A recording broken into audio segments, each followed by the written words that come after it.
सबको मैं दी learners online academy में खुशामदीद कहता हूँ।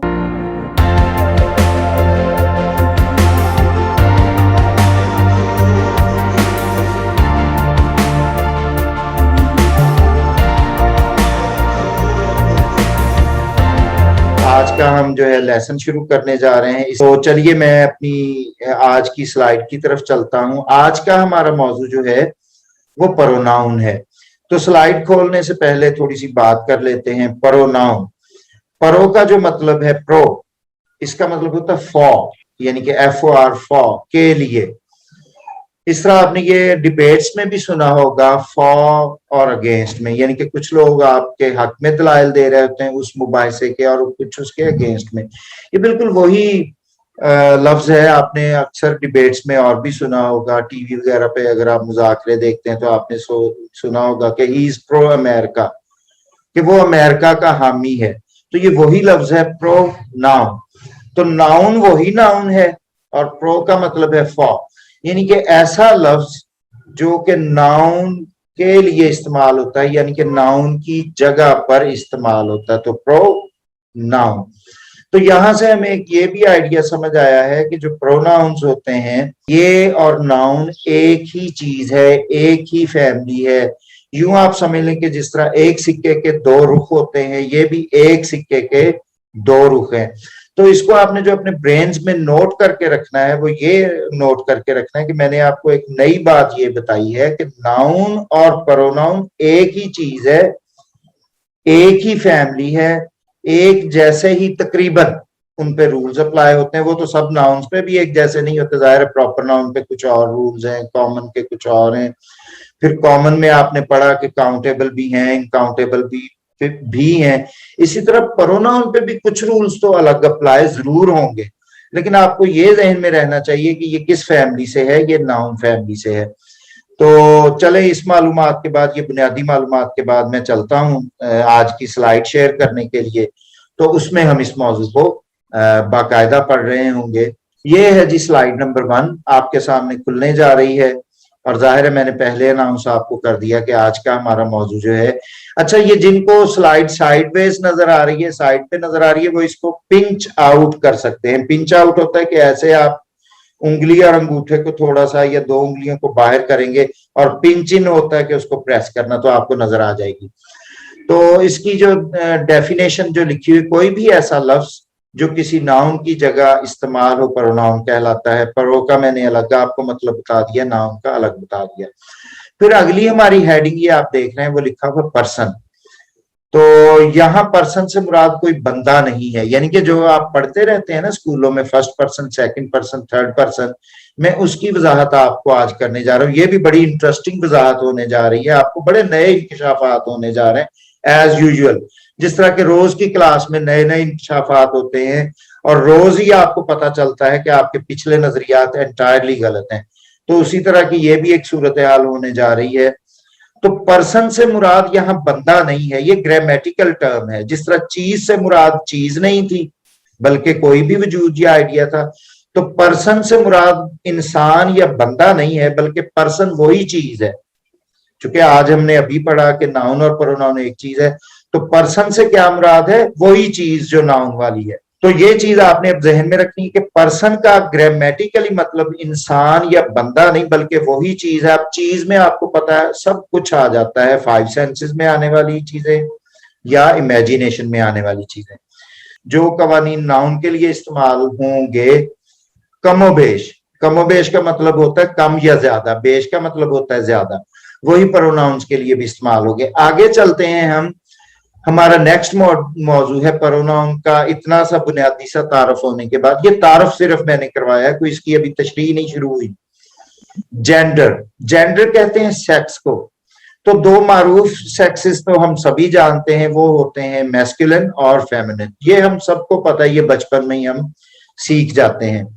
तो लेकिन अंग्रेजी में जो जेंडर हैं वो 4 हैं। यहाँ पे मैं थोड़ी सी उर्दू के बारे में बात करना चाहूंगा कि आप जब पढ़ रहे हो तो आप, बेशक मैं उर्दू में लेक्चर दे रहा होता हूँ, उर्दू में लेक्चर में जाहिर है लोगों की सहूलत के लिए दे रहा होता हूँ। मतलब लाइक आई सेड कि if I start speaking English and try to explain everything in English, it might cause a lot of problems for you guys.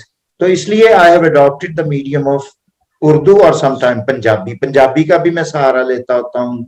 I repose to Punjabi इसलिए लेता हूँ कि हमें मजीद बातें समझ आ सकी। So I never try to speak English when it comes to explaining actually।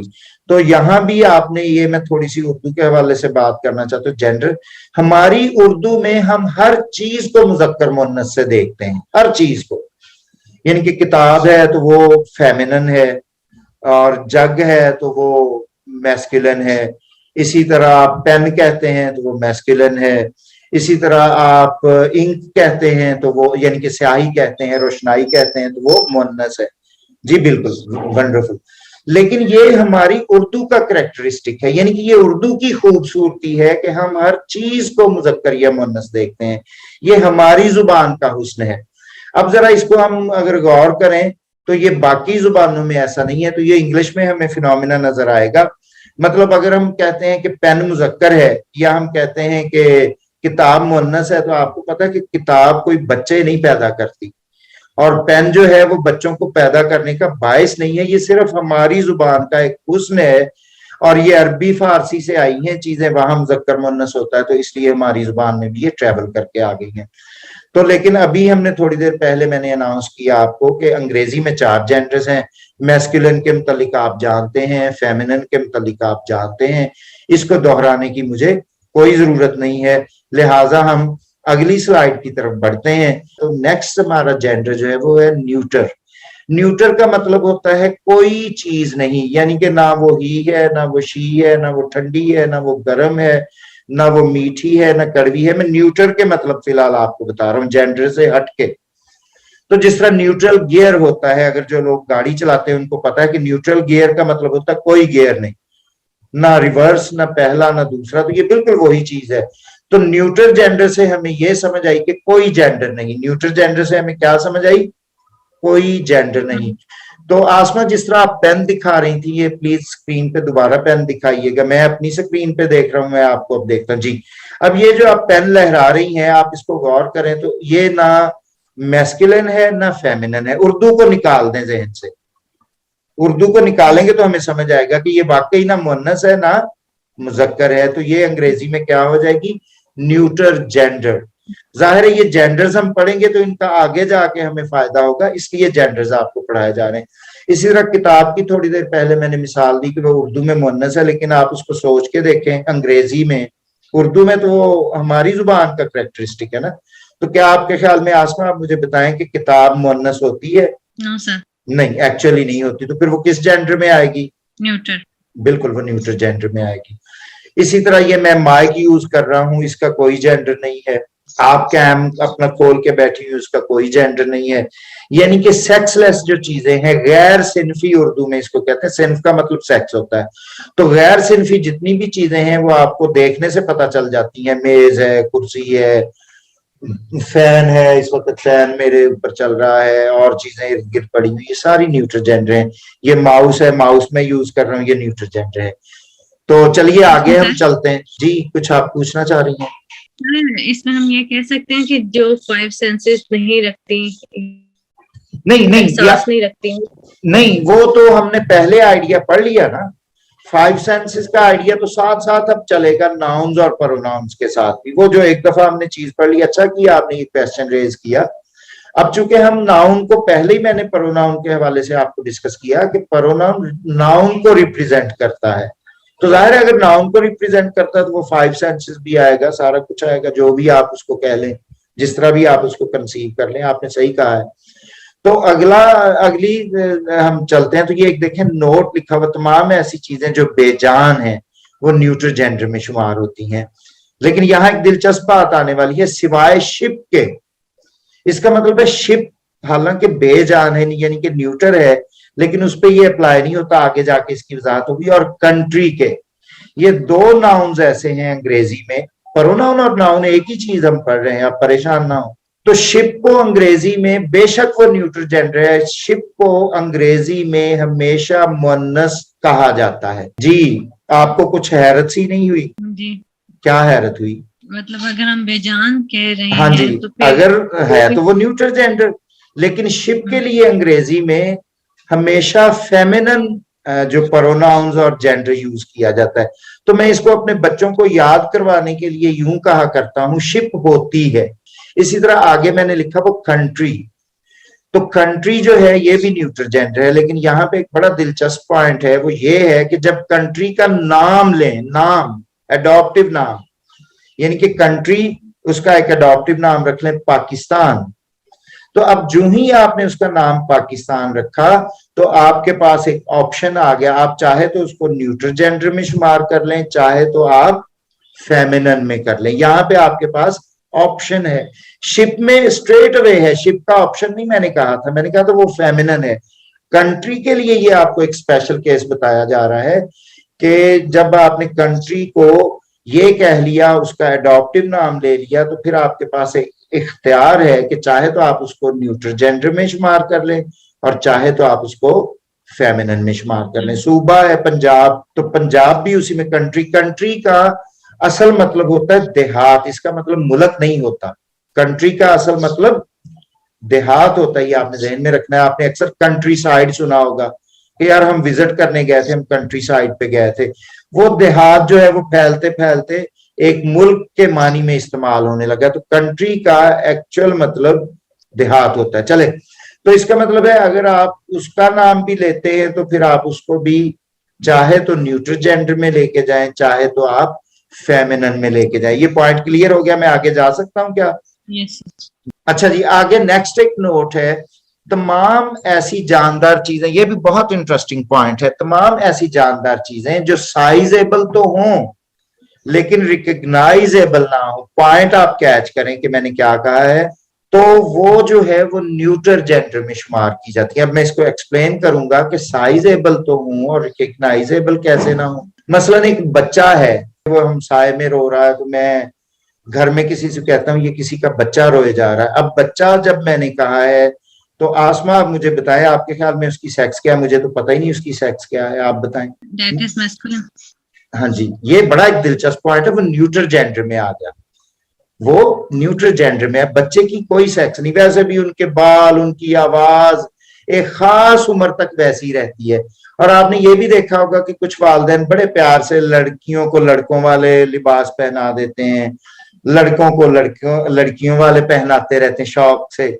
तो इस तरह बच्चों की जिन्स जो है वो न्यूट्रल है जब तक उनकी जो जेनिटल्स हैं और उनकी सेक्स जो है वो डिफाइन ना होने लगे। इसी तरह जब हम कहते हैं कुत्ता, अब वो साइजेबल तो है, रिकग्नाइजेबल इस तरह नहीं है कि आप कुत्ते की जब बात कर रहे हैं तो उसमें आप कुतिया की भी बात कर रहे होते हैं। आप कहते हैं कुत्ता बहुत वफादार जानवर है, इसके अलावा दूर से अगर एक कुत्ता नजर आ रहा है तो आपको तो नहीं पता कि वो कुत्ता है या कुतिया है, मतलब वो डॉग है या बिच है। आप मेरी बात समझ नहीं? अब यहाँ पे आपको एक बड़ा अजीब सा नजरिया पढ़ते हैं कि बेजान चीजें, फलां चीजें डिमांड, नो, ये नजरियात समझे जो मैं आपको दे रहा हूं।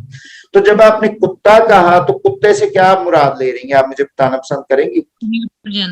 न्यूट्रल जेंडर, हाँ जी, यानी कि ना कुत्ता ना कुतिया, ना डॉग ना बिच। इसी तरह अगर मक्खी है मेरी मेज पे आके बैठ गई तो आप मुझे बता सकती हैं कि वो मक्खा है कि मक्खी है? आप नहीं बता सकती। इस तरह छिपकली है जिससे आप लोग बहुत ज्यादा डरती हैं, तो अगर वो कहीं बैठी है तो आप बता सकती हो जाज़बा तुम बेटा के वो छिपकला है कि छिपकली है? जाज़बा को वैसे पता चल जाता होता है ना जाज़बा? ये मेरी स्टूडेंट है। नहीं पता चलेगा छिपकला है या नहीं बेटा, तुम्हें पता चलता होता है, मुझे पता है। हाँ जी, तो यहाँ से वो आइडिया यहाँ से वो आइडिया कि जो हमने अभी कहा कि वो साइजेबल तो है, मसलन हाथी है, आपको क्या पता कि वो हथनी है या हाथी है, यानी कि वो ही एलिफेंट है या शी एलिफेंट है, आपको तो नहीं पता चल रहा। तो इसका मतलब है ऐसी चीजें जो साइजेबल तो हो, मसलन चिड़ा है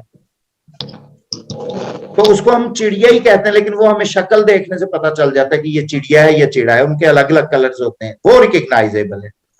यानी कि ये डेफिनेशन आप रट लें कि जो साइजेबल तो हो, रिकग्नाइजेबल ना हो, वो न्यूट्रल जेंडर है।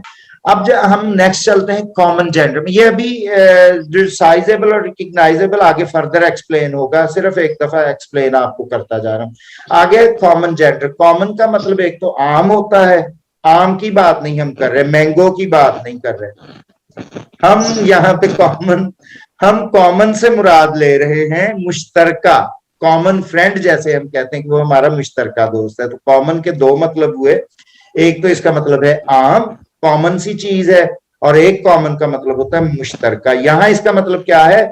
मुश्तरका। तो कॉमन जेंडर से मुराद ये है कि ऐसा जेंडर जो मुश्तरका है। मुश्तरका से क्या आपके जहन में आ सकती है बात, भला जरा बताएं तो। इनमें से कोई भी हो सकता है। हाँ जी, यानी कि वो मेल भी हो सकता है, जो वो कॉमन भी हो फीमेल सकता है जी। प्रॉपर। नहीं नहीं नहीं नहीं, कॉमन हाँ। प्रॉपर नहीं, मेल भी हो सकता है, यानी कि फीमेल भी जी नहीं, वो बिल्कुल। मसलन हम मेल और टीचर फीमेल ही जी, कहना। मसलन जी जी हम कहें टीचर, अब टीचर वो मेल्स भी हैं और फीमेल्स भी हैं। हम कहें भी हो सकता डॉक्टर, है। जी जी, हम कहें डॉक्टर, डॉक्टर जो है वो मेल भी है फीमेल भी। हम कहें नर्स, नर्स मेल भी है फीमेल। हम कहें पेशेंट, मैं आज एक पेशेंट को ड्राइवर। देखने गया था, ठीक है ना। तो पेशेंट क्या है? मेल भी है फीमेल भी है। शॉपकीपर, शॉपकीपर औरत भी है मर्द भी है। इंस्पेक्टर, इंस्पेक्टर मर्द भी है औरत भी है। चेयर, चेयरपर्सन हम कहते हैं, तो चेयरपर्सन मर्द भी होते हैं औरत भी होते हैं। तो ये कौन से जेंडर्स हैं? Common genders. ये जेंडर जब हम के मुतालिक बात करते हैं तो वो डिफाइन हो जाता है। मसलन मैंने नीचे एक सेंटेंस आप लोगों के लिए लिखा है, a student of mine called me yesterday. कल मेरे एक स्टूडेंट ने मुझे कॉल की। अब देखें, जब मैंने आपको ये लिखा student of mine called me yesterday, तो आप मुझे बता सकते हैं कि वो लड़की ने कॉल की है या लड़के ने? नहीं पता चल रहा। अच्छा, आगे मैं एक जुमला आपको मिलाता हूं तो आपको समझ आ जाएगी। She is an old student of mine, वो मेरी एक पुरानी तालिब इल्म थी, है। अब पता चल गया कि वो यहाँ पे अब उसकी सेक्स डिफाइन हो गई। तो ये पॉइंट भी क्लियर हो गया। आगे है पर्सन्स, जो पीछे हमने अभी थोड़ा सा उसको डिफाइन किया कि पर्सन से मुराद बंदा नहीं है, बल्कि पर्सन से मुराद कोई भी चीज है। तो जब हम first person, second person, third person को पढ़ने जा रहे हैं, जो भी चीज बात कर रही है, चीज का मतलब वही नाउन वाली डेफिनेशन, जो भी चीज बात कर रही हो वो फर्स्ट पर्सन है। Like I am talking now, so I am the first person, and I am talking all of you, तो आप सारे ही मेरे लिए सेकंड पर्सन है। और फर्स्ट पर्सन जिससे बात करेगा वो सेकंड पर्सन है, और जिसके मुतालिक बात कर रहे होंगे वो थर्ड पर्सन है। अच्छा, अब ये बड़ा सिंपल सा आइडिया है, तो आई रिइटरेट फॉर यू कि फर्स्ट पर्सन वो है जो बात कर रहा हो, और सेकंड पर्सन वो है जिससे वो बात कर रहा हो, और थर्ड पर्सन वो है जिसके मुतालिक वो कोई बात आपस में कर रहे हैं। Simple is that. अच्छा, अब इस आइडिया को हम थोड़ा सा आगे बढ़ाते हैं। मसलन इस वक्त आसमा मैं आपसे बात कर रहा हूं, तो आपके ख्याल में फर्स्ट पर्सन कौन है? आप नहीं, आप जब आपने कहा आप, तो आप हो गई ना। आपने कहा सर मैं फर्स्ट पर्सन हूं, आप सेकंड, यही तो रौला है इसमें। अच्छा, मैं अगेन सवाल करता हूँ, आसमा आप कैसी हैं? आप पूछ रहे हैं कि you are the first person और मेरे बारे में पूछ रहे हैं, I am the second person. हाँ, अब आप मुझे हाल अपना बता रही हैं, तो आप फौरन फर्स्ट पर्सन होगी और मैं सेकंड। जब मैं पूछ रहा था तो मैं फर्स्ट पर्सन था। ये सब समझ नहीं है बात कि जो बात करेगा वो फर्स्ट पर्सन है, जिससे बात करेगा वो सेकंड पर्सन है। अच्छा, और जो बाकी पार्टिसिपेंट है, चूंकि मैं इस वक्त आपसे बात कर रहा हूँ, आपके ख्याल में वो क्या है? They are the third person. नहीं, जिनके बारे में नहीं, हम उनके बारे में कोई बात ही नहीं कर रहे। वो ना थर्ड पर्सन है, ना फर्स्ट है, ना सेकंड है। अब मैं उनके बारे में बात करता हूं तो अभी वो हो जाएंगे थर्ड पर्सन। अच्छा, ये देखें, बाकी पार्टिसिपेंट्स ने अपने अपने कैम्स बंद किए हुए। अब क्या है बाकी के? They are the third person. जी, ये they are the third person. For example, आप एक शादी में जा रहे हैं, गए हुए हैं, और आप अपनी किसी फ्रेंड से बात कर रही हैं, तो आप फर्स्ट सेकंड है। बाकी पूरा मॉब जितना भी है, दुल्हन, सामान, जो भी फूल पत्तियां वहां लगी हुई है, वो कोई पर्सन नहीं है। ये बड़ी दिलचस्प चीजें हैं लैंग्वेज में जो हमें समझ नहीं होती हैं, और जो हम जब समझते नहीं तो फिर लैंग्वेज हमें ट्रबल करती है। तो आपके ख्याल में पूरे हॉल में जो 500 मेहमान हैं, 500 कुर्सियां हैं, कोई 250-300 गुलदस्ते रखे हुए, मेज है, गिलास है, जग, प्लेट है, वो क्या है? अगर हम उसके बारे में डिस्कस कर रहे हैं तो जी, दे आर द थर्ड। नहीं, वो कुछ भी नहीं है। अगर आप ये बात करने लगे अपनी फ्रेंड से कि मेहमान ठीक आए हुए हैं और अरेंजमेंट भी अच्छा किया हुआ, मेजें भी ठीक हैं, गुलदान भी रखे हुए, तो अब वो थर्ड पर्सन हो गए। तो यहां से, इस दलील से हमें यह भी पता चला कि पर्सन से मुराद बंदा नहीं है, बल्कि चीजें हैं, चीजों में इंसान भी आ सकते हैं। इसी तरह आप बचपन में कहानियां पढ़ते थे, कछुए ने खरगोश से कहा आओ मुझसे शर्त लगाओ, तो कछुआ क्या है? First person, first person. और खरगोश क्या है? It is the second. Second person. अब देखिए पर्सन आप कह रही हैं तो वो तो बंदे हैं ही नहीं, है ना? Sounds interesting. तो इसलिए पर्सन की आपको तशरीह की है कि पर्सन का मतलब बंदा नहीं है, ये वही आपको जो बताया जो बात करेगा तो वो फर्स्ट है और जिससे बात करेगा, इसलिए इनको कहते हैं पर्सनल प्रोनाउंस। ये इस वजह से पर्सनल प्रोनाउंस कहलाते हैं। तो ये मैंने आपको बता दिया, स्लाइड आपको मिल जाएगी, आगे इसका नोट है। आपको थर्ड पर्सन के मुतालिक आमतौर पर यह बताया जाता है ये सीगा वाहिद गायब है या फलां है, ये बड़ी फजूल बात है, बाकी बातों की तरह से ये बहुत ही फजूल बात है। ये इसका गायब हाजिर से कोई ताल्लुक नहीं है। चीज गायब है या हाजिर है छोड़ दे। मैं कहता हूं कि मेरी आज ये उंगली दुख रही है, मेरी आज ये उंगली दुख रही है, तो ये क्या है? थर्ड पर्सन, ये थर्ड पर्सन है। तो ये कोई गायब है इस वक्त?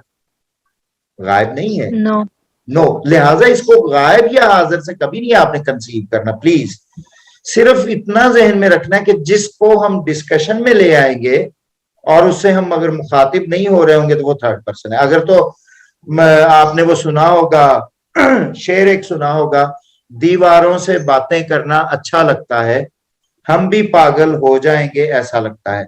तो शायर क्या कह रहा है आसमा, इसमें आप मुझे बताना पसंद करेंगी? वो दीवार से बात कर रहे हैं जी, तो दीवार क्या हो गई? Second person. सेकंड पर्सन वो उसकी बात सुन रही है या नहीं सुन रही, जवाब दे रही है या नहीं दे रही, वो सेकंड पर्सन है। वो देखिए कह क्या रहा है, दीवारों से बातें करना, वो बातें कर रहा है। ये लैंग्वेज की साइंस को समझें जरा प्लीज। तो देखिए वो सेकंड। इसी तरह फर्स्ट सेकंड पर्सन आपके अंदर भी होता है। मसलन आप अकेली बैठी हैं तो आप उस वक्त किस से बात कर रही हो? अपने आप से। तो हम ही फर्स्ट पर्सन होते हैं, हम ही सेकंड पर्सन होते हैं, and we are the same third person. ये लिटरेचर में बहुत जाके आगे आपको पता चलता है। तो इसमें हम देखते हैं, मैं जरा स्लाइड को जो है हाईलाइट कर लेता हूं। तो सब्जेक्ट प्रोनाउन या सब्जेक्टिव केस, इसको हम कहते हैं सब्जेक्ट प्रोनाउन भी कह सकते हैं। ये प्रोनाउन की ऐसी किस्म है जो सिर्फ सेंटेंस के सब्जेक्ट के तौर पर ही इस्तेमाल हो सकती है, यानी कि इसको आप और किसी प्लेस के लिए इस्तेमाल नहीं कर सकते। तो इसमें सिंगुलर और प्लूरल मैंने अलग अलग लिख दिए हैं, बाकी ये इनका आपको पता चल चुका है। तो सबसे पहले जब मैं सब्जेक्ट के तौर पे अपने आप को बुलाऊंगा तो मैं अपने आप को कहूंगा मैं, उसके लिए अंग्रेजी में है आई। और जब हम ज्यादा होंगे, हम में से बोलता कोई एक आध ही होता है, आपको पता है ये रूटीन का, तो लेकिन हम कहते वही हैं। तो वी के बाद सेकंड पर्सन है जो सामने होता है, जिससे अभी हम बात कर रहे थे, वो यू है, प्लूरल भी इसका यू है। फिर थर्ड पर्सन है। यहाँ पे आपने ये जहन में रखना है कि यहाँ पे जेंडर बहुत इफेक्टिव होता है। मसलन अगर फर्स्ट पर्सन मैं कहता हूँ आए, तो आसमा आप मुझे बताना पसंद करेंगी कि आए का जेंडर क्या है? अगर आप आई हैं तो you are the male. Very good, जबरदस्त। और अगर आप कह रही हैं तो फिर आप, इसका मतलब है आए जो है ये मैस्कुलिन भी है, फेमिनिन भी है, कॉमन भी है, न्यूटर भी है। ये बेशक इसमें सारे जेंडर्स इन्वॉल्व हैं। मसलन आपने कोई कहानी लिखी है, उसमें दरख्त एक बातें कर रहा है, एक दरख्त बातें कर रहा है, आपको पता है कहानियों में, तो फिर वो न्यूटर जेंडर है। तो इसका मतलब है ये जो आए है फर्स्ट पर्सन, फिर मैं दोहरा दूं, ये सारे मैस्कुलिन भी, फेमिनिन भी, न्यूटर भी और कॉमन भी, और यू भी ऐसे ही है। लेकिन जब हम थर्ड पर्सन में जाते हैं तो यहाँ पे जो जेंडर है वो वाजे होना शुरू हो जाता है। तो मैस्कुलिन के लिए हम ही कहते हैं, फेमिनिन के लिए हम शी कहते हैं, और वही न्यूटर जेंडर वगैरह जो हम कह रहे थे।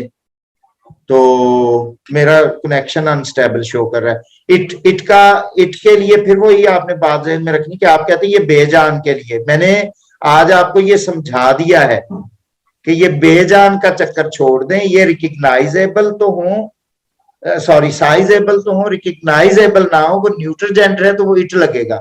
यानी कि आप कभी कभी परेशान होते हैं कि यार ये अभी शेर के लिए पिछली कहानी में इसने इट लगाया था, अब ये ही लगा रहा है। तो आपके लिए बड़ी एक कंफ्यूजन बन जाती है कि गधे को इट कहना है कि ही कहना है, आपके ख्याल में क्या कहना है? नहीं, इट भी कहेंगे, ही भी कहेंगे। अगर हमारी मुराद इट से वो न्यूट्रल जेंडर है तो इट है, अगर गधे से मुराद गधा है यानी कि ही एस, तो फिर वो ही है, और अगर शी एस है तो फिर वो शी कहलाएगी। ये जो कंफ्यूजन आपकी स्टोरीज में पाई जाती है वो ये है, यानी कि आप कहते हैं शेर एक बहादुर जानवर है, तो इसका क्या मतलब है? इसका मतलब है शेरनी भी बहादुर है, ये न्यूट्रल जेंडर है।